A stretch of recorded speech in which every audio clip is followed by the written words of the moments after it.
তো আজকে আমাদের ব্যাংকিং অ্যাওয়ারনেস কন্টিনিউ হবে। ঠিক আছে, ব্যাংকিং অ্যাওয়ারনেসটা এরপর আরেকটা ক্লাস হলে ব্যাংকিং অ্যাওয়ারনেসটা কমপ্লিট হবে।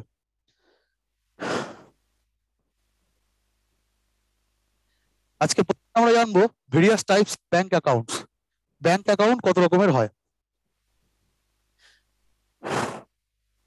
প্রথমত সেভিং অ্যাকাউন্ট, আমরা জানি মোটামুটি কম বেশি আমাদের সবারই আছে ব্যাংকে saving account.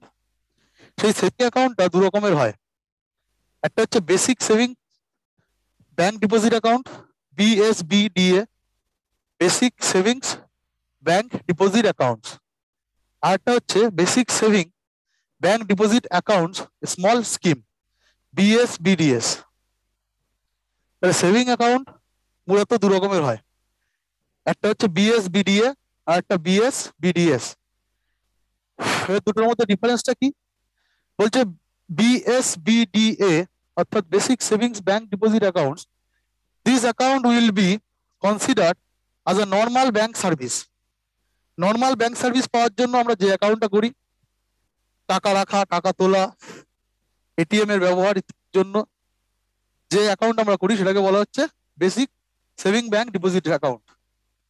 ATM card, ATM cum debit card, RuPay card will be given for the account holder. তাহলে এই অ্যাকাউন্ট হোল্ডারদেরকে ডেবিট কার্ড, রুপে কার্ড ইত্যাদি দেওয়া হয়। There are going to be no limit on the number of deposits that can be made in a month, but account holder will be allowed most of 4 withdrawals in a month, which includes ATM withdrawals also. তাহলে এখানে আমরা যতবার খুশি ব্যাংকে টাকা রাখতে পারি, তার কোনো লিমিট নেই। কিন্তু ব্যাংক থেকে আমরা এই অ্যাকাউন্ট থাকলে আমাদের 4 বার টাকা তুলতে পারবো ফ্রি অফ কস্টে। তারপরে যদি আমরা টাকা তুলি তাহলে সেটা হচ্ছে ফাইন কাটবে। তাহলে 4 বার আমরা টাকা সেখান থেকে উইথড্র করতে পারবো। এবং এটিএম থেকেও যদি উইথড্র করি সেটাও কিন্তু এই যে উইথড্রলের মধ্যে, ব্যাংক উইথড্রলের মধ্যে কাউন্ট হবে। The above facilities will be given without any charge. তাহলে এই ফ্যাসিলিটি গুলো দেওয়ার জন্য ব্যাংক আমাদেরকে কোনো চার্জ করবে না। There will be no charge levied for non-operational activation of inoperative basic saving bank deposit account. তাহলে এটার জন্য এটা যদি আমরা অপারেশন না করি, মানে কোনো কাজ না করি, তার জন্য ব্যাংক আমাদের কোনো চার্জ কাটবে না। Also known as no frills account, এটাকে নো ফ্রিলস অ্যাকাউন্টও বলা হয়। তাহলে BSBDA যেটা, সেটাকে বলা হচ্ছে নো ফ্রিলস অ্যাকাউন্ট। মানে এখানে ব্যাংকিং অপারেশন আমরা যদি না করি তার জন্য কিন্তু আমাদের কোনো চার্জ কাটবে না।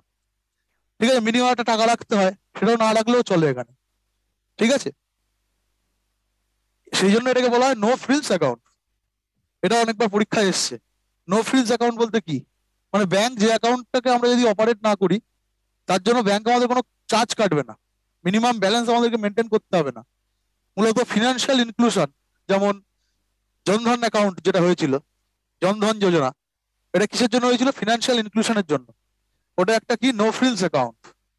ওকে, এটা গেল BSBDA। নেক্সট যেটা আসছে basic saving bank deposit accounts small scheme, BSBDS।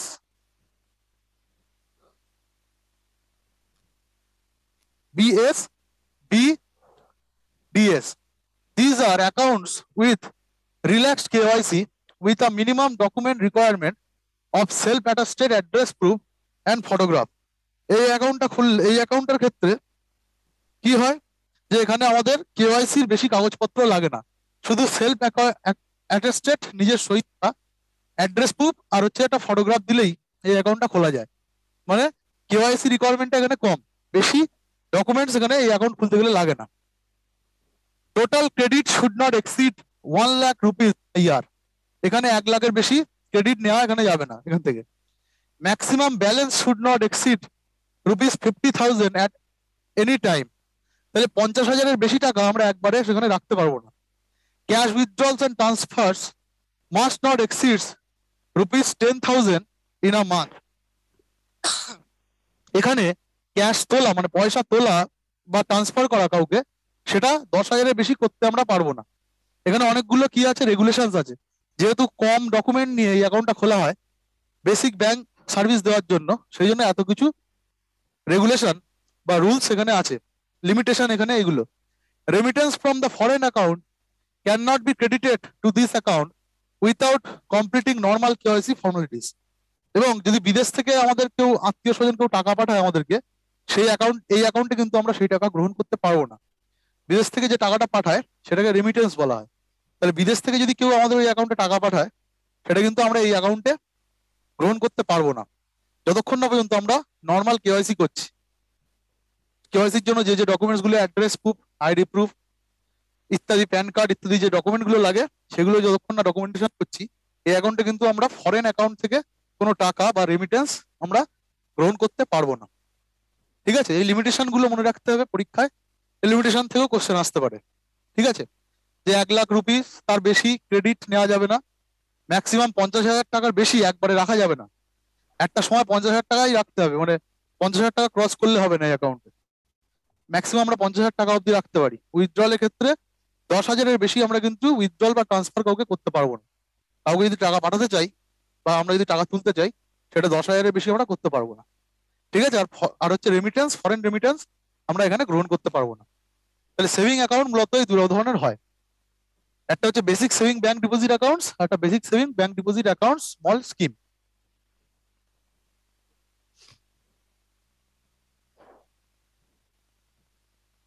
Next যেটা আসছে current account. Any resident individual single accounts, two or more individuals in joint accounts, association, limited companies, religious institutions, educational institutions, charitable institutions, club, etc. are eligible for this account. তাহলে এরা সবাই current account খুলতে পারে।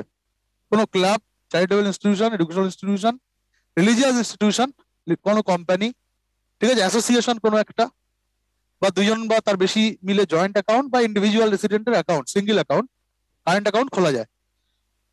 এরা সবাই current account খুলতে পারে। Payments can be done an unlimited number of times. এখানে সেভিং অ্যাকাউন্টে যদি কোনো লিমিটেশন থাকে, এখানে কিন্তু পেমেন্টের ক্ষেত্রে কোনো রকম কোনো লিমিটেশন নেই। মূলত বিজনেস পারপাসে এই কারেন্ট অ্যাকাউন্ট গুলো করা হয়, সেই জন্য এখানে পেমেন্টের কোনো লিমিটেশন নেই। Funds can be remitted from any part of the country to the corresponding account. তাহলে যে কোনো দেশের যে কোনো জায়গা থেকেই সেখানে টাকা পাঠানো যায় সেই অ্যাকাউন্টে। Overdraft facility will be available. এখানে আমাদেরকে লোনও দেয় এই অ্যাকাউন্টের আগেনস্টে। Internet banking facility is available. মূলত সব সব সব কিছুর ক্ষেত্রেই, যে কোনো অ্যাকাউন্টের ক্ষেত্রে এখন ইন্টারনেট ব্যাংকিং ফ্যাসিলিটি অ্যাভেলেবেল। তাহলে মূলত বিজনেস পারপাসে, যেখানে যাদের পেমেন্টের কোনো লিমিটেশন নেই, মানে তারা যত খুশি পেমেন্ট করতে চায়, তারাই, যারা বিজনেসম্যান সাধারণত তাদের অনেক পেমেন্ট করতে হয় অ্যাকাউন্টে, সেই জন্য বিজনেস পারপাসে কিন্তু এই কারেন্ট অ্যাকাউন্ট গুলো খোলা হয়। মূল উদ্দেশ্য কি, পেমেন্টের ক্ষেত্রে কোনো লিমিটেশন যাতে না থাকে, সেই জন্য লোকে কিন্তু এই যে অ্যাকাউন্টটা খোলে, কারেন্ট অ্যাকাউন্ট।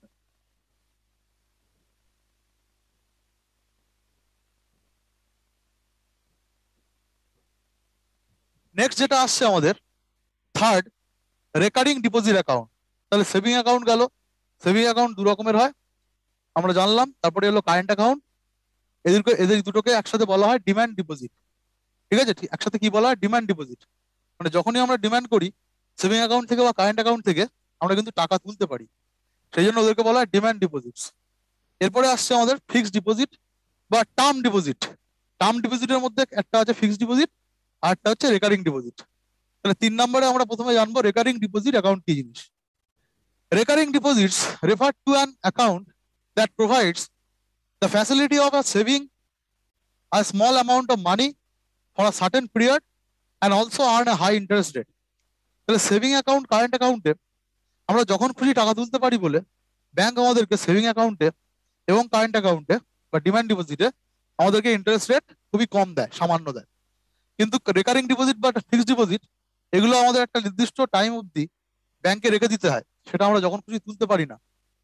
ঠিক আছে, সেই জন্য ব্যাংক আমাদেরকে এই যে রেকারিং ডিপোজিট এবং ফিক্সড ডিপোজিটে কি করে, ইন্টারেস্টটা হাই দেয়, ইন্টারেস্ট রেট দেয়, এবং একটা সার্টেন পিরিয়ড অবধি আমাদেরকে একটা স্মল অ্যামাউন্ট, সেটা আমাদেরকে টাকা, সেই টাকাটা রেখে দিতে হয় ব্যাংকে। Term recurring basically indicates to something that occurs periodically. Recurring কথার অর্থ হচ্ছে যেটা বারবার হয়, রেকার করে বারবার, বা পিরিয়ডিক্যালি হয়, রিপিটেডলি হয়, বারবার হয় এমন জিনিসকে রেকারিং বলা হয়। কেন একে রেকারিং ডিপোজিট বলা হয় এবার আমরা, ইট offers a fixed interest on the amount that has been already invested. তাহলে আমরা যদি 100 টাকা রেখে থাকি, সেই 100 টাকাটা আমরা ধরুন 2 বছরের জন্য রাখতে হবে, তো সেই 100 টাকাকে আমাদেরকে একটা ইন্টারেস্ট রেট দিচ্ছে ব্যাংক। এবার যদি আমি মনে করি পরের মাসে আবার আবার 100 টাকা রাখবো, তাহলে 200 টাকা হয়ে গেল, 200 টাকার উপরে ইন্টারেস্টটা দেবে। তারপরের মাসে আবার 100 টাকা রাখবো, এইভাবে 300 টাকা হয়ে গেল। বারবার আমরা টাকা রাখছি এবং প্রত্যেকটা যোগ হয়ে আমরা ইন্টারেস্টটা পাচ্ছি at a specific frequency and the same rates as applicable for fixed deposits। এবং ফিক্সড ডিপোজিটে যে রেটে দেওয়া হয় ইন্টারেস্ট, সেটাও দেওয়া হয়। কিন্তু এখানে কি, ফিক্সড ডিপোজিটে আমাদেরকে একবারে টাকাটা রাখতে হয়। যদি 5,000 টাকা রাখি, 5,000 টাকা একবারেই রেখে দিতে হয়। এখানে আমরা 5,000 টাকা ভেঙে ভেঙে রাখতে পারি। প্রথমে 1,000 রাখলাম, 1,000-এর জন্য যে ফিক্সড ডিপোজিটের ইন্টারেস্টটা পাই সেটা আমরা পাবো। তার 2 মাস পরে আবার 1,000 রাখলাম, তাহলে 2,000 হলো। এইভাবে 3-4 বার 5 বারে আমরা কিন্তু টাকাটা রেকার করে করে রাখতে পারি, বারবার ভেঙে ভেঙে। ফিক্সড ডিপোজিটে কি একবারই রাখতে হয় আমাদের, রেকারিং এর ক্ষেত্রে আমরা টাকাটা ভেঙে ভেঙে দিতে পারি। ঠিক আছে।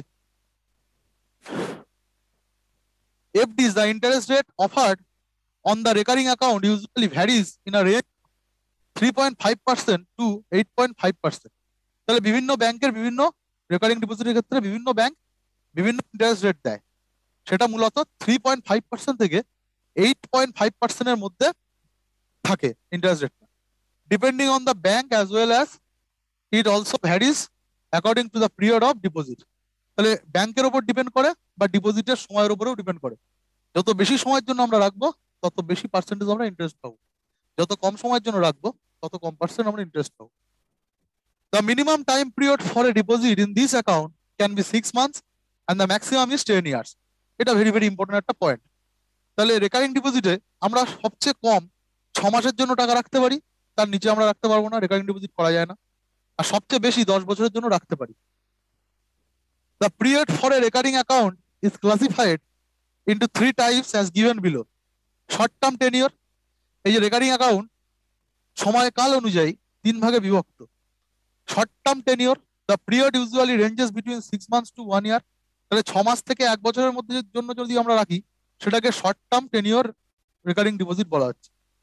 মিডিয়াম টার্ম হচ্ছে the period usually ranges from more than 1 year to 1 থেকে 5 বছর যদি হয় আমার রেকারিং ডিপোজিটের পিরিয়ড, তাহলে সেটাকে বলা হচ্ছে মিডিয়াম টার্ম রেকারিং ডিপোজিট। আর লং টার্ম হচ্ছে 5 থেকে 10 বছরের জন্য যদি রাখি আমি টাকাটা, তখন সেটাকে বলা হচ্ছে লং টার্ম রেকারিং ডিপোজিটস। ঠিক আছে। তাহলে রেকারিং ডিপোজিট 3 রকমের, সময়কাল অনুযায়ী 3 রকমের হয়, শর্ট টার্ম, মিডিয়াম টার্ম আর লং টার্ম। এরপরে আসছে 4 নম্বরে fixed deposit account. Fixed deposits are more popularly known as FD. FD অ্যাকাউন্টও বলা হয় শর্টে।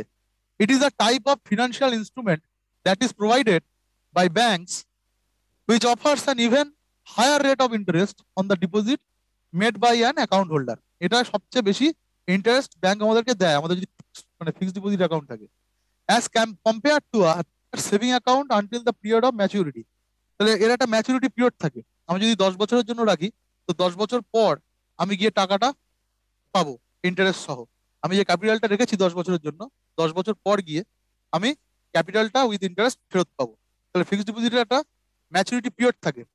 Fixed deposit account can also be called term deposits or bond. Fixed ডিপোজিটকে টার্ম ডিপোজিট বা বন্ডও বলা হয়ে থাকে। A customer deposits his her money in these types of accounts for a fixed period and cannot withdraw it until the maturity period। তাহলে একটা fixed পিরিয়ডের জন্য কাস্টমার এই টাকাটা তার টাকাটা কোনো একটা ব্যাংকে রাখে ফিক্সড ডিপোজিটে, এবং যতদিন না সেই ম্যাচুরিটি পিরিয়ড আসছে, 5 বছরের যদি রাখে, 5 বছর আগে কিন্তু সে তুলতে পারে না। If he she withdraws the money before the maturity time period, then a fine is to be paid which varies bank to bank. তাহলে যদি কেউ তার ম্যাচুরিটি পিরিয়ডের আগেই তার টাকাটা তুলে নিতে চায়, সেক্ষেত্রে ব্যাংককে ফাইন দিতে হয় সেই কাস্টমার। ঠিক আছে। এবং সেই ফাইনটা এক একটা ব্যাংকের ক্ষেত্রে একরকম হয়। The interest rate in a fixed deposit account varies between 4% to 7.25%। এবং ফিক্সড ডিপোজিটের ক্ষেত্রে ব্যাংক 4 থেকে 7.25% ইন্টারেস্ট থাকে। সেটা একটা ব্যাংকে একটা ব্যাংকের একটা ইন্টারেস্ট রেট হয়। মূলত 4% থেকে 7.25% হয়। আর রেকারিং ডিপোজিটের ক্ষেত্রে 3.5 থেকে 8.5% অব্দি হতে পারে। The period of an FD can be vary from 7 to 10 years। তাহলে এটা 7 দিনেরও এফডি করা যায়, সবচেয়ে লোয়েস্ট টাইম। আর সবচেয়ে হাইয়েস্ট কতদিনের জন্য করা যায়? 10 বছরের জন্য। আর আরডির ক্ষেত্রে কি ছিল? সেটা 6 মাস থেকে 10 বছরের জন্য আরডি করতে হবে। আর এটা কিন্তু 7 দিনেরও করা যায়, 7 দিন থেকে 10 বছরের মধ্যেও করা যায়। ঠিক আছে, তাহলে আমাদের টাইম পিরিয়ডটা মনে রাখতে হবে।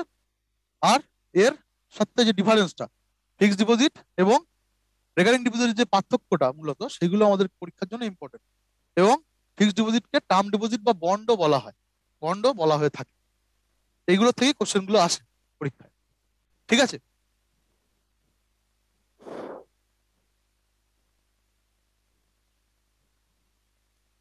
নেক্সট যে অ্যাকাউন্টের সম্বন্ধে আমরা জানবো 5 নম্বর, সেটার নাম হচ্ছে ডিম্যাট অ্যাকাউন্ট বা ডিম্যাটেরিয়ালাইজড অ্যাকাউন্ট।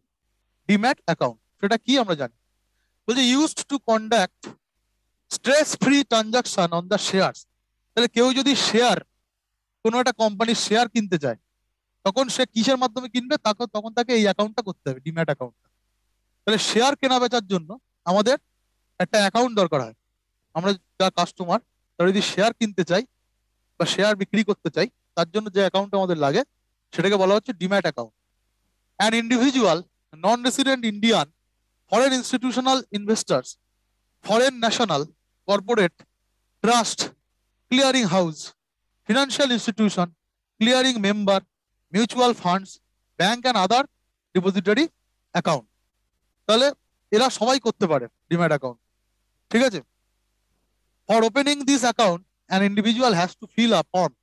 এই অ্যাকাউন্টটা করতে গেলে আমাদের একটা ফর্ম ফিল আপ করতে হয়। Submit a photo of the applicant along with a photocopy of voter ID, passport অথবা আধার কার্ড অথবা ড্রাইভিং লাইসেন্স। ঠিক আছে, এবং demat account number will be provided to the applicant immediately after the completion of processing of the application. অ্যাপ্লিকেশনটা জমা দেওয়ার সঙ্গে সাথেই আমাদেরকে ডিম্যাট অ্যাকাউন্টের নাম্বার একটা প্রোভাইড করে দেওয়া হয়। Facilities provided under these accounts are opening and maintaining of demat accounts, dematerialization, rematerialization, purchase, sale, pledging and unpledging, safe custody। তাহলে এটার মাধ্যমে আমরা ডিম্যাট অ্যাকাউন্টের মধ্যে এই ফ্যাসিলিটি গুলো পেয়ে থাকি। ডিম্যাটেরিয়ালাইজেশন মানে হচ্ছে আমি একটা শেয়ার কিনলাম, ধরলাম 10% শেয়ার কিনলাম। তো শেয়ারটা কিনলে আমার শেয়ারটাকে ম্যাটেরিয়ালাইজ ফর্মে, মানে একটা ইলেকট্রনিক ফর্মে, সেটাকে যে আমার নামে 10% শেয়ার যোগ হলো এই কোম্পানির, এই ইলেকট্রনিক ফর্মে যখন সেটাকে ডিম্যাট অ্যাকাউন্ট করলে তার মধ্যে আমরা এই ইলেকট্রনিক ফর্মে আমাদের শেয়ারটাকে রাখতে পারি। শেয়ারটা তো যেটা আমরা কিনলাম সেটা অ্যাবস্ট্রাক্ট থিং, এটা সোনা গয়না কেনার মতো না যে আমার বাড়িতে চলে আসবে। শেয়ারটাকে আমরা ধরতে পারি না, দেখতে পাই না চোখে। তো সেটাকে ইলেকট্রনিক ফর্মে লিখে রাখতে হয়, সেটাকে বলা হচ্ছে ডিম্যাটেরিয়ালাইজেশন। সেই জন্য এই অ্যাকাউন্টের নাম কিন্তু ডিম্যাট অ্যাকাউন্ট। আমি যদি শেয়ার বিক্রি করি, এর থেকে 5% শেয়ার আমি বিক্রি করলাম, তাহলে আমার এখানে কত হলো? -5% হয়ে থাকলো 5% শেয়ার। তাহলে এটাকে হচ্ছে রিম্যাটেরিয়ালাইজেশন। এর থেকে বাদ দিচ্ছি শেয়ার বিক্রি করে। ঠিক আছে, তো তাহলে ওখান থেকে মাইনাস হচ্ছে, তো এটা rematerialisation. Purchase, share purchase, sale, pledging, কোনো কোনো কিছু ক্ষেত্রে যে প্লেজিং দরকার হয়, যে প্রতিজ্ঞাবদ্ধ আমি এটা করব শেয়ার কেনা বেচার ক্ষেত্রে। ঠিক আছে, আনপ্লেজিং, সেফ কাস্টডির জন্য আমরা এই ডিম্যাট অ্যাকাউন্ট গুলো খুলে থাকি, শেয়ারটা যাতে একটা সেফ কাস্টডিতে থাকে। ঠিক আছে, ডিম্যাটেরিয়ালাইজেশন, সেই জন্য এর নামটা হচ্ছে ডিম্যাট অ্যাকাউন্ট। ঠিক আছে, ডিম্যাটেরিয়ালাইজেশনের সাথে যুক্ত, মানে আমি যে শেয়ারটা কিনলাম একটা ইলেকট্রনিক ফর্মে ডিম্যাট অ্যাকাউন্টে মেনটেন করা হয়। ঠিক আছে, সেই জন্য এর নামটা হচ্ছে ডিম্যাট অ্যাকাউন্ট। মূলত শেয়ার কেনা বেচার জন্য আমাদের যে অ্যাকাউন্ট অপারেট করতে হয় সেটার নামই হচ্ছে ডিম্যাট অ্যাকাউন্ট। ওকে,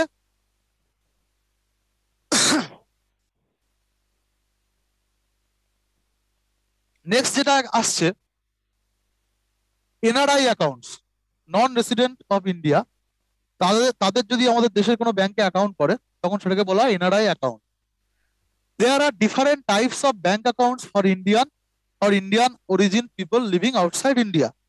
তাহলে ইন্ডিয়ান বা Indian people living outside India, তাদের জন্য বিভিন্ন রকম অ্যাকাউন্ট আমাদের দেশে আছে। প্রথমটা হচ্ছে এনআরও, নন রেসিডেন্ট অর্ডিনারি অ্যাকাউন্টস। নন রেসিডেন্টস অর্ডিনারি অ্যাকাউন্টস, সেই জন্য ফুল ফর্মটা হচ্ছে নন রেসিডেন্ট অর্ডিনারি অ্যাকাউন্ট, সেই জন্য এটাকে শর্টে বলা হচ্ছে এনআরও। এনআরও অ্যাকাউন্ট দু রকমের হয়, টু ক্যাটেগরি। একটা হচ্ছে এনআরও সেভিং অ্যাকাউন্ট, আর একটা এনআরও ফিক্সড ডিপোজিট অ্যাকাউন্ট। তাহলে এনআরও দের জন্য যে অ্যাকাউন্ট আছে, মানে নন রেসিডেন্ট অর্ডিনারি অ্যাকাউন্ট দু ধরনের হয়, একটা সেভিংস আর একটা fixed deposit. When non-resident Indian NRI deposits money in foreign currency in this account, it is converted into INR, Indian National Rupee. NRI can park his money earned in India as well as overseas in NRO bank accounts. The income earned is taxable on this deposit account. তাহলে কোন NRI সে যদি $100, suppose dollar, সে যদি তার এই যে এনআরও অ্যাকাউন্টে রাখে, তাহলে সেটা কিসে কনভার্ট হয়ে যাবে? রুপিতে, ইন্ডিয়ান রুপিতে। সেই সময় যে টাকার যে ডলারের সাপেক্ষে টাকার যে দাম, ঠিক আছে, সেই দামে কনভার্ট হয়ে সেটা ইন্ডিয়ান রুপিতে কনভার্ট হয়ে যাবে। আবার কোনো এনআরআই যদি এই অ্যাকাউন্ট থেকে অন্য কাউকে বিদেশে টাকা পাঠাতে যায়, সেক্ষেত্রেও সে বিদেশের লোককে টাকা পাঠাতে পারবে, অন্য দেশের যদি লোককে পাঠাতে চায়। এবং এক্ষেত্রে কিন্তু ট্যাক্স, আমাদের কেন্দ্র সরকার কিন্তু ট্যাক্স নেবে, ঠিক আছে। এনআরও অ্যাকাউন্ট থেকে কিন্তু ট্যাক্স, যদি কোনো ট্রানজাকশন হয় সেক্ষেত্রে ট্রানজাকশনের জন্য ট্যাক্স কিন্তু আমাদের গভর্নমেন্ট নেবে, ঠিক আছে, ট্যাক্সেবল। এই যে আর্নড ইনকামটা যেটা আর্নড হচ্ছে এই অ্যাকাউন্টের মাধ্যমে, সেটা কিন্তু ট্যাক্সেবল। এনআরও। এবার আসছে NRE, non resident external accounts. আগেরটা ছিল নন রেসিডেন্ট অর্ডিনারি অ্যাকাউন্টস, এটা হচ্ছে non resident external accounts. NRE accounts has also categorized of saving and fixed deposit account. NREও দু ধরনের হয়, একটা হচ্ছে সেভিং আর একটা fixed deposit. Like NRO account, fund are converted into INR at the prevailing exchange rate, সেই সময় যে এক্সচেঞ্জ রেট চলছে, ঠিক এনআরওর মতো NRE তেও, যেটা যদি কোনো ডলারে বা বিদেশি মুদ্রায় যদি টাকা রাখা হয়, সেই সময় যে এক্সচেঞ্জ রেট চলছে সেই এক্সচেঞ্জ রেট অনুযায়ী ডলারটা কিন্তু ইন্ডিয়ান রুপিতে কনভার্টেড হয়ে যায়। In NRE accounts, one can park only his earnings from abroad, and the funds, both principal and interest earned on it, are transferable. তাহলে এনআরই অ্যাকাউন্টে কেউ যদি বিদেশ থেকে টাকা পাঠাতে চায় আমাদের দেশে, এই অ্যাকাউন্টের মাধ্যমে, মানে বিদেশের টাকা যদি আমাদের এই মানে দেশের মুদ্রায় রাখতে চায়, সে এই এনআরই অ্যাকাউন্টের মাধ্যমে রাখতে পারে, ঠিক আছে। এটা কি ছিল? দুটোই, দেশের থেকে পাঠাতেও পারে, বিদেশ থেকে রাখতেও পারে। এটা কি শুধুমাত্র বিদেশ থেকে যদি কেউ টাকা রাখতে চায় ইন্ডিয়ান রুপিতে, বিদেশি মুদ্রা থেকে কনভার্ট করে, সেক্ষেত্রে এনআরই অ্যাকাউন্ট সে করে। এবার foreign currency non resident, FCNR, এটা অনেকবার পরীক্ষায় এসছে। Foreign currency non resident account, FCNR, ফুল ফর্মটাও এসছে। FCNR এর ফুল ফর্ম কি? Foreign currency non resident account. The FCNR account is maintained in foreign currency, not in INR. তাহলে আগের দুটো NRE এবং NRO তো কি দেখেছিলাম, আমরা যদি ফরেন কারেন্সি রাখি সেটা কনভার্ট হয়ে যাবে ইন্ডিয়ান রুপিতে, এবং অ্যাকাউন্টে সেটা ইন্ডিয়ান রুপিতেই দেখাবে। মানে আমি যদি $100 রাখি, সেই $100টা সেই সময় যে এক্সচেঞ্জ রেট চলছে, যদি 80 টাকা করে হয়, তাহলে কত হচ্ছে? 8,000 টাকা। 8,000 টাকাটাই দেখাবে যে আমাদের কত ব্যালেন্স আছে, 8,000 টাকা, আমার যদি NRE বা NRO অ্যাকাউন্ট থাকে।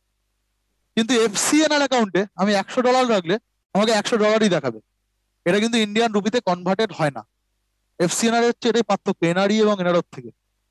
The FCNR account is maintained in foreign currency, not in INR. The funds, the principal and interest earned from this account are transferable, but the interest is not taxed in India. এবং এর থেকে যদি আমি টাকা রাখলাম, মানে dollar রাখলাম, তার জন্য ব্যাংক তো আমাকে একটা ইন্টারেস্ট দেবে। তাহলে আমাদের যে আর্নিংটা হচ্ছে FCNR অ্যাকাউন্টে, সেটা আমরা বিদেশে পাঠাতে পারি, ঠিক আছে তো। কিন্তু এর জন্য আমাদের দেশকে কোনো ট্যাক্স দিতে হয় না, কারণ এটা ইন্ডিয়ান রুপিতে থাকে না, সেই জন্য আমাদের দেশকে কোনো ট্যাক্স দিতে হয় না FCNR এ, ঠিক আছে। তাহলে এই হচ্ছে মূলত 3 রকমের এনআরআই অ্যাকাউন্ট, NRO, NRE আর FCNR। FCNR এর full form, NRE full form, NRO full form, এগুলো মনে রাখবেন, এগুলো পরীক্ষা অনেকবার এসছে, ঠিক আছে। আর ট্যাক্স ফ্রি কোনটা? FCNR-টা। FCNR-টা কি? ইন্ডিয়ান রুপিতে না, ফরেন কারেন্সিতেই রাখতে হয়, ফরেন কারেন্সিতেই রাখতে হয়। এগুলো হচ্ছে আমাদের বিভিন্ন টাইপ অফ অ্যাকাউন্ট হলো। তাহলে টাইপ অ্যাকাউন্ট কত রকমের হয়? সেভিং অ্যাকাউন্ট, সেভিং অ্যাকাউন্ট দু রকমের ছিল, BS BDA আর BS BDS। তারপরে কি হলো, এলো কারেন্ট অ্যাকাউন্ট। কারেন্ট অ্যাকাউন্টের পরে আমরা দেখলাম টার্ম ডিপোজিট, ফিক্সড ডিপোজিট এবং রেকারিং ডিপোজিট। এরপরে এনআরআই অ্যাকাউন্ট, এনআরআই অ্যাকাউন্ট তিন রকমের, এনআরও, এনআরই আর এফসিএনআর। ঠিক আছে, এইগুলো হচ্ছে মূলত আমরা এই অ্যাকাউন্ট গুলো কোনো কাস্টমার ব্যাংকে, আমাদের দেশের ইন্ডিয়ান ব্যাংকগুলোতে এই কত রকমের অ্যাকাউন্ট খুলতে পারে। ঠিক আছে, প্রত্যেকটা অ্যাকাউন্ট সম্বন্ধে আমরা জানলাম। এবার দেখবো টাইপস অফ লোনস। প্রথমে অ্যাকাউন্ট খুলে দিলাম, এবার লোন নেব। ঠিক আছে, তাহলে টাইপস অফ লোনস, কত রকমের লোন হয় ব্যাংক থেকে, যে লোন আমরা গ্রহণ করে থাকি সেগুলো কত টাইপের হয়। বলছে based on interest rate, interest রেটের উপরে ভিত্তি করে, ইন্টারেস্ট রেটের উপরে ভিত্তি করে লোন যখন আমরা নিই, তার পরিবর্তে আমাদেরকে ব্যাংকে কি দিতে হয়? ইন্টারেস্ট দিতে হয়। আমরা লোন নিলে সুদ দিতে হয়। সেই সুদের ভিত্তিতে লোনকে তিন ভাগে ভাগ করা যায়, মূলত দুভাগেই ভাগ করা যায়, ফিক্সড ইন্টারেস্ট আর ফ্লোটিং ইন্টারেস্ট। মূলত এই দুভাগে ভাগ করা যায়, ফিক্সড এবং ফ্লোটিং। কিছু কিছু লোন আমরা নিয়ে থাকি যেখানে যতদিন না লোন শোধ হচ্ছে আমাদেরকে একটা ফিক্সড ইন্টারেস্ট রেট দিতে হয়, 10% ইন্টারেস্ট। ঠিক আছে, লোন যতদিন না শোধ করছি ততদিন আমাদের 10%ই ইন্টারেস্ট রেট দিয়ে যেতে হয়। এটাকে ইন্টারেস্ট রেটটা কি ফিক্সড, সেই লোনটাকে আমরা বলবো fixed interest loan. Floating interest loan কি? Benchmark is regularly updated, so resultant interest rate may increase or decrease throughout the tenure of loan. এটা কি হয়? এটা 10% ফিক্স থাকলো, তাহলে আমি যতদিন না লোন শোধ করছি আমাকে 10%ই দিয়ে যেতে হবে। এটা প্রথমে দেখা যাচ্ছে প্রথম 4 মাসে আমাকে 10% দিতে হলো, তারপরে বেঞ্চমার্ক চেঞ্জ হওয়াতে দেখা যাচ্ছে 6% দিতে হলো, তারপরে আবার 6 মাস পরে আবার চেঞ্জ হওয়াতে দেখা যাচ্ছে 12% দিতে হলো। এইভাবে লোনের ইন্টারেস্ট রেটটা বেঞ্চমার্ক অনুযায়ী চেঞ্জ হতে থাকে। ঠিক আছে, একটা ফর্মুলা আছে, সেই ফর্মুলাতে বিভিন্ন ব্যাংকের বেঞ্চমার্ক ঠিক করে দেয়, মানে বিভিন্ন টাইম টু টাইম ঠিক করে ব্যাংক নিজেই। ঠিক আছে, লেন্ডিং রেটটা। তো সেক্ষেত্রে টাইম টু টাইম লোনের পার্সেন্টেজও কমতে বা বাড়তে পারে, এটাকে বলা হয় ফ্লোটিং ইন্টারেস্ট লোন। তাহলে এখানে লোনের ইন্টারেস্ট রেটটা টাইম টু টাইম চেঞ্জ হয়, চেঞ্জেবল। যখন চেঞ্জেবল তখন সেটাকে বলছি ফ্লোটিং, যখন চেঞ্জ হয় না লোন রেটটা, ইন্টারেস্ট রেটটা ফিক্সড থাকে, তখন সেটাকে ফিক্সড লোন বলা হচ্ছে, ফিক্সড ইন্টারেস্ট লোন। এরপরে আসছে টিজার লোন, এটা একটা sub type of floating interest rate. এটাকে আমরা আলাদা টাইপ বলবো না, এটা হচ্ছে ফ্লোটিং ইন্টারেস্টের একটা সাব টাইপ বলতে পারি, টিজার লোন। ঠিক আছে, এটা কি? এখানে বলছে ব্যাংকগুলো কি করে, প্রথমে কাস্টমারদেরকে একটা খুব কম ইন্টারেস্ট রেটে লোন দেয়। একটা হোম লোন দিল, বললো যে হোম লোনের প্রথম 6 মাস আপনি 5% ইন্টারেস্ট রেট দেবেন। 6 মাস পরে গিয়ে সেটা বললো আপনাকে 25% ইন্টারেস্ট দিতে হবে। ঠিক আছে, এটা একটা ব্যাংকের লোন দেওয়ার বা ব্যবসা বাড়ানোর একটা পদ্ধতি বলতে পারেন। যেমন কোনো কোনো ক্ষেত্রে আমাদেরকে বিভিন্ন শপিং মল বা বিভিন্ন জায়গায় একটা ছাড় দেয়, একটা ডিসকাউন্ট দেয়, কখনো কখনো big billion day, Flipkart, Amazon. ঠিক আছে, 2-3 দিনের জন্য অনেকটা ডিসকাউন্ট বেড়ে যায়। ঠিক সেরকম ব্যাংক যখন লোন দিচ্ছে, প্রথমে বললো এই সময় লোন নিলে প্রথম 5 মাস আপনাকে 5% ইন্টারেস্ট রেট দিতে হবে, তারপর থেকে তো 25% দেবেন। ঠিক আছে, প্রথম অন্য সময় নিলে আপনাকে প্রথম থেকে 25% দিতে হবে, আর এখন নিলে এই 5 মাস আপনাকে 5% ইন্টারেস্ট রেট দিতে হবে, তারপরে আবার যা 25% তাই দেবেন। ঠিক আছে, তাহলে ব্যাংকগুলো একটা বিজনেস পলিসি, একটা এই ধরনের লোনকে বলা হয় ট্রিজার লোন। ট্রিজার লোন তাহলে কি, প্রথমে একটা খুব কম ইন্টারেস্ট নেয় ব্যাংক, তারপরে আবার ইন্টারেস্ট রেটটা বাড়িয়ে দেয়। ঠিক আছে, এই sub type of floating interest rate. তাহলে এখানে আমরা দেখতে পাচ্ছি প্রথমে 5% নিচ্ছিল, তারপরে দেখা যায় 6 মাস পরে 25% নিচ্ছে ইন্টারেস্ট। তাহলে এটা ইন্টারেস্ট রেটটা কি হচ্ছে, ফ্লোটিং হচ্ছে। সেই জন্য এটাকে বলা হচ্ছে sub type of floating interest rate loan. এই ফ্লোটিং এর মধ্যে এটা একটা sub type. wherein initial years have low interest but afterwards higher interest rate। তাহলে প্রথমে ব্যাংক ইনিশিয়ালি কম ইন্টারেস্ট রেট নেয়, তারপরে আস্তে আস্তে ইন্টারেস্ট রেট বাড়ায়। while RBI has not banned teaser loans but has put strict stricter loan regulation on them from 2011। তা RBI কিন্তু এই টিজার লোন পুরোপুরি ব্যান করেনি ইন্ডিয়াতে, এটা চালু আছে, কিন্তু এর ক্ষেত্রে প্রচুর রেগুলেশন আছে, রুলস অ্যান্ড রেগুলেশন চালু আছে। কারণ এই টিজার লোনের ক্ষেত্রে কি হয়ে যায়, প্রথমে মানুষ নেশায় নেশায় নিয়ে নেয় 5%, ঠিক আছে নিয়ে নিলাম, তাই যেই 25% হয়ে যাচ্ছে তখন সে কি করছে, আর তার আর ক্ষমতা থাকছে না সেটা দেওয়ার, মানুষ একটা ঝোঁকে পড়ে নিয়ে নেয়। এর ফলে কি হয়, ব্যাংকের নন পারফর্মিং অ্যাসেট ঠিক আছে, সেটা বেড়ে যাওয়ার চান্স থাকে। আমাদের ইকোনমির উপরে আলটিমেটলি গিয়ে চাপটা পড়বে যত ব্যাংকের নন পারফর্মিং অ্যাসেট বাড়বে। ঠিক আছে, তো আমেরিকাতে 2003 সালে এই টিজার লোন দেওয়া হয়েছিল, যেটা সাবপ্রাইম লেন্ডিং ক্রাইসিস বলে পরিচিত। এবং তার ফলে আমেরিকার ইকোনমি ভীষণভাবে ক্ষতিগ্রস্ত হয়েছিল। এবং আমেরিকা যেহেতু ডলার, সারা বিশ্বে ডলার হচ্ছে একটা স্বীকৃত মুদ্রা, হট কারেন্সি, সেই জন্য সেই আমেরিকার প্রভাব সারা বিশ্বের ইকোনমির উপর পড়েছিল এবং সারা বিশ্বের ইকোনমি একটা রিসেশনের মধ্যে দিয়ে গেছিল এই টিজার লোন দেওয়ার ফলে যথেচ্ছভাবে, যেটাকে সাবপ্রাইম ক্রাইসিস বলা, লেন্ডিং ক্রাইসিস। ঠিক আছে, তো সেই জন্য টিজার লোনের ক্ষেত্রে আরবিআই অনেক রকম 2011 থেকে অনেক রকম রেস্ট্রিকশন রেখেছে, যাতে করে এরকম ধরনের ক্রাইসিস, সাবপ্রাইম লেন্ডিং ক্রাইসিস, যাতে আমাদের দেশকে সম্মুখীন না হতে হয়। সেই জন্য টিজার লোনের ক্ষেত্রে অনেক রকম রুলস এবং রেগুলেশন, রেস্ট্রিকশন আরবিআই সেগুলো লাগু করে রেখেছে। ঠিক আছে, টিজার লোনটা কিন্তু পরীক্ষা অনেকবার এসেছে কি জিনিস, নিশ্চয়ই আপনাদের ক্লিয়ার হয়েছে। ক্লিয়ার তো টিজার লোন কি? ওকে। তাহলে ইন্টারেস্ট রেটের উপর ভিত্তি করে আমরা দেখলাম লোন 3 রকমের বা 2 রকমের হয়। ঠিক আছে, আর ফ্লোটিং এর মধ্যে একটা সাব টাইপ হচ্ছে teaser loan. Next, based on borrower, যারা বড়োয়ার লোন যারা নিচ্ছে তাদের উপর ভিত্তি করে লোনকে আবার 3 ভাগে ভাগ করা যাচ্ছে। প্রথম হচ্ছে প্রাইম বড়োয়ার। প্রাইম বড়োয়ার কারা? He has the capacity to repay loans. Bank যাকে লোন দিচ্ছে সেই বড়োয়ারের যদি ক্যাপাসিটি থাকে, বিশাল বড় লোক, বিরাট ইন্ডাস্ট্রিয়ালিস্ট হয়, তার ক্যাপাসিটি আছে, তখন তাকে বলা হয় প্রাইম বড়োয়ার। ঠিক আছে, আর সাবপ্রাইম বড়োয়ার কাদেরকে বলা হয়? আমি একটু আগে বলেছি সাবপ্রাইম লেন্ডিং ক্রাইসিস হয়েছিল আমেরিকাতে। তাহলে সাবপ্রাইম বড়োয়ার কা such persons does not have the capacity to repay loan. এমন ইন্ডিভিজুয়াল, কোন ইন্ডিভিজুয়াল একজন ব্যক্তি, তার ক্যাপাসিটি নেই লোনটা রিপে করার, সেরকম কাউকে যদি লোন দেয় ব্যাংক, তখন সেটাকে বলা হয় সাবপ্রাইম লেন্ডিং বা সাবপ্রাইম লোন। প্রাইম হচ্ছে যার ক্যাপাসিটি আছে তাকে দিচ্ছে, ঠিক আছে, ক্যাপাসিটি নেই এমন ব্যক্তিকে লোন দিল, তখন সেটা হচ্ছে সাবপ্রাইম লেন্ডিং। ওকে, আরেকটা হচ্ছে over leveraged বড়োয়ার। Such company has borrowed too much money than it's ability to pay it back. তাহলে সাবপ্রাইমের মতোই এটা। সাবপ্রাইমটা হচ্ছে ইন্ডিভিজুয়ালের ক্ষেত্রে আমরা বলবো সাবপ্রাইম, আর যদি কোনো কোম্পানি সেই লোনটা নিয়ে থাকে, যে কোম্পানি রিপে করার ক্ষমতা নেই, তখন সেই কোম্পানি, সেই ধরনের লোনকে বলবো ওভার লিভারেজড বড়োয়ার, সেই ধরনের কোম্পানিকে।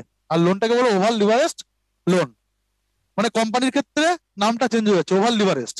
আর যদি কোনো ইন্ডিভিজুয়াল হয় যার লোন রিপে করার ক্ষমতা নেই, তাকে বলবো সাবপ্রাইম। আর যদি কোনো কাস্টমার যার রিপে করার ক্ষমতা আছে, তাকে বলবো প্রাইম লেন্ডিং। ঠিক আছে, তাহলে লেন্ডিং 3 রকম হচ্ছে বড়োয়ার অনুযায়ী: প্রাইম, সাবপ্রাইম লেন্ডিং আর ওভার লিভারেজড লেন্ডিং। ওকে, তাহলে আমাদের প্রথমে ইন্টারেস্ট রেট অনুযায়ী ফিক্সড, ফ্লোটিং এবং টিজার, আর বড়োয়ারের পার্সপেক্টিভে প্রাইম, সাবপ্রাইম লেন্ডিং ও ওভার লিভারেজ লেন্ডিং, লোনকে 2 ভাগে ভাগ করা হচ্ছে। নেক্সট যে ভাগটা আসছে,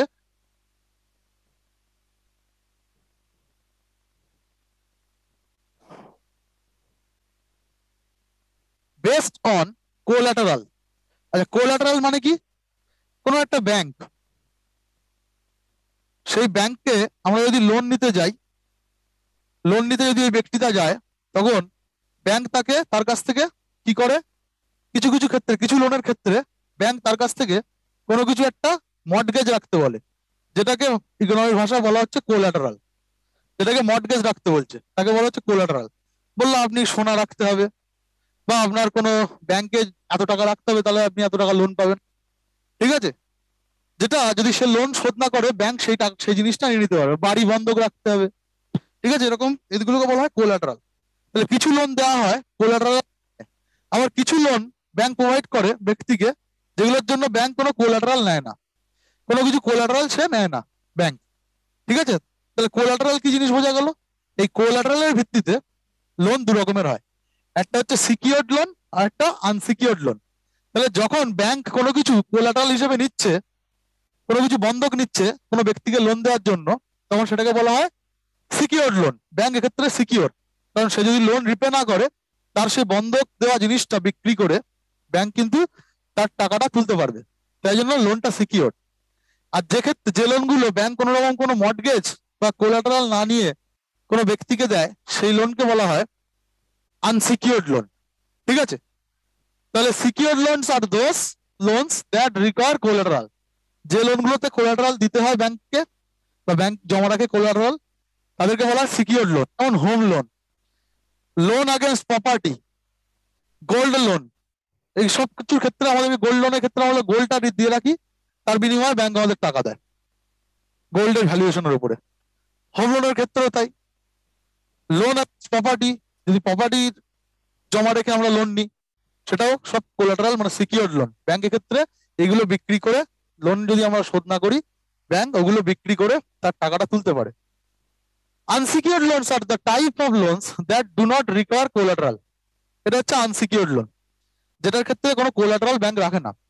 যেমন শর্ট টার্ম বিজনেস লোন, অল্প দিনের জন্য যে বিজনেস লোন গুলো দেওয়া থাকে ব্যাংক দেয়, সেগুলোর জন্য কোনো কোলাটারাল লাগে না। এডুকেশন লোন, আমরা যে এডুকেশন লোনটা নিয়ে থাকি, সেক্ষেত্রে আমাদের কিন্তু কিছু কোলাটারাল রাখতে হয় না। ভেহিকেল লোন, আমি কোনো বাইক কেনার জন্য যে লোন বা ফোর হুইলার কেনার জন্য যে লোনটা নিচ্ছি, সেক্ষেত্রে আমাদের কিন্তু কিছু কোলাটারাল রাখতে হয় না, কোনো জমা আমরা কিছু রাখি না। তাহলে এই লোনগুলো হচ্ছে সব আনসিকিউরড লোন। ঠিক আছে? তাহলে এই কোলাটারালের ভিত্তিতে আবার লোনকে এই দুভাগে ভাগ করা যায়, সিকিউরড আর আনসিকিউরড। ক্লিয়ার?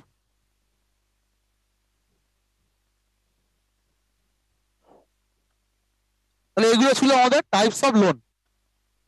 প্রথমে টাইপস অফ অ্যাকাউন্ট পড়লাম, দ্বিতীয়ত আমরা বললাম টাইপস অফ লোন, কত রকমের লোন ব্যাংক আমাদের দিয়ে থাকে।